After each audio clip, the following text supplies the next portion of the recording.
Supermarkets are well known to be a very lucrative and very competitive sector, especially here in the United Kingdom. In fact, if you want to know how many people live in a certain country, ask the supermarkets. They know down to the nearest 10.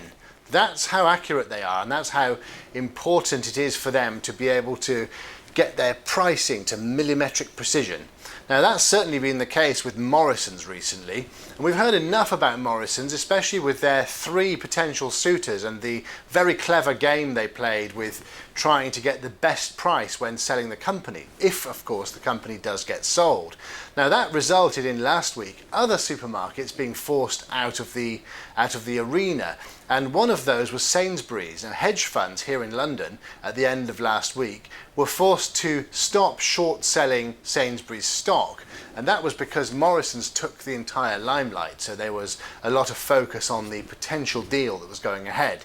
But now here we are Monday morning, and the stock price of Sainsbury's is back up again.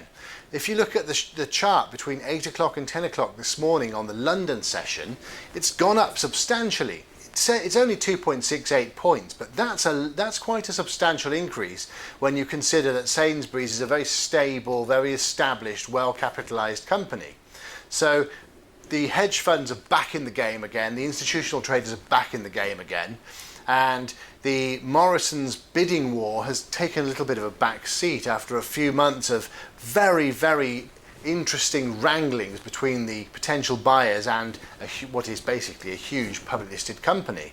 So Sainsbury's stock back up this morning by 2.68 points. All of the other supermarkets are back in the fold, and there's no more restrictions on short squeeze and short selling in terms of how the hedge funds treat other supermarket stock.